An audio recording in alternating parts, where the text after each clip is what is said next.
I'm very pleased to introduce my dear friend and colleague, Elaine Cooper. Since I would be cheating you if I only presented Elaine's credentials, I want to tell you a little about her early background.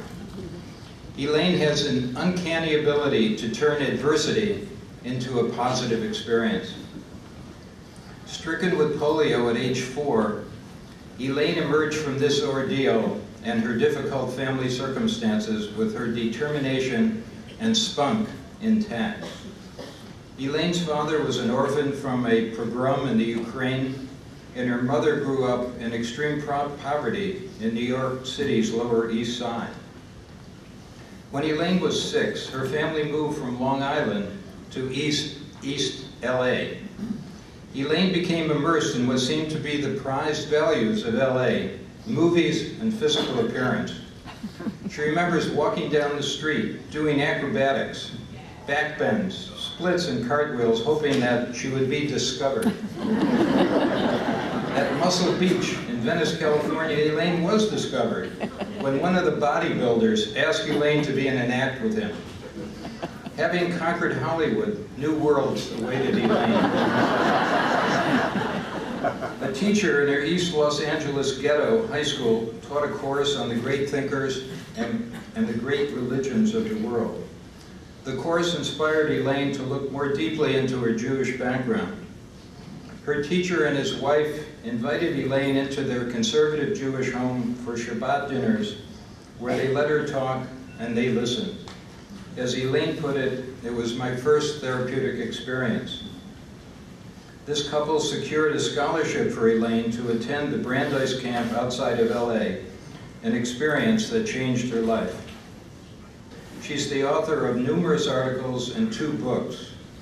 Her second and recently published book, great title, Let's All Hold Hands and Drop Dead, interweaves her family's intergenerational trauma with the transactions in one of her therapy groups. I found the book to be very poignant and compelling reading and recommend it to all of you. With great pleasure, affection, and respect, I present to you Distinguished Fellow of AGPA, Elaine Cooper.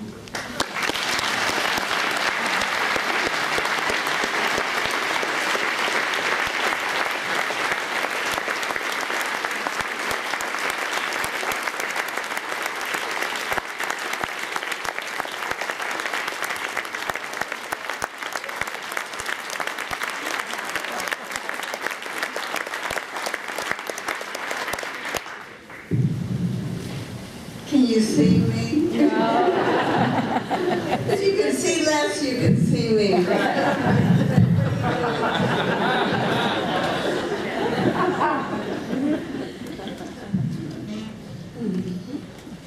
AGPA has been my ruby red slippers, just like Dorothy in The Wizard of Oz.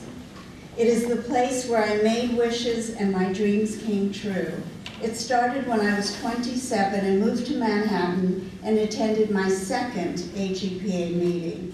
I learned that in order to be somebody in New York, it wasn't about being pretty as in Los Angeles or a social activist as in Berkeley, but writing an article. So I got started. First the paper, next leading a workshop. I was mesmerized by the Institute and couldn't imagine how wonderful it would be to be on the committee. I didn't realize I was making a wish until the shoes clicked, and there I was. Pearl Rosenberg was my mentor. The newbies could sit in on consultations. I was amazed. Such wisdom. I was able to learn so much.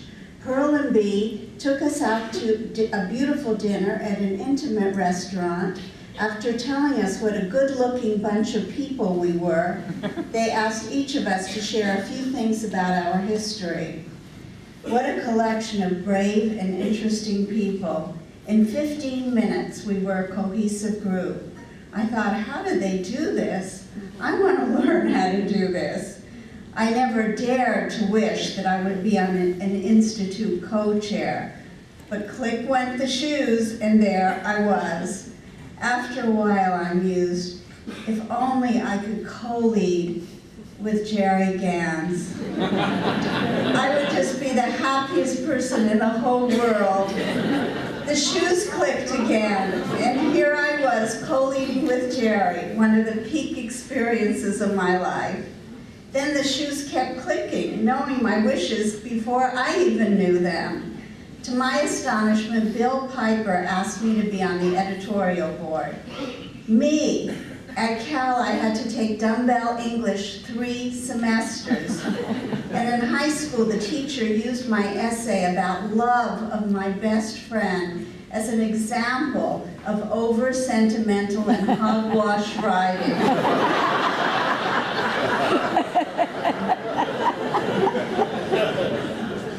Bill even praised my reviews. Then, oh my God, the illustrious Les Green asked me to continue and even promoted me. Then there was the dark times in my life, and I had no idea how I was going to avoid psychic death.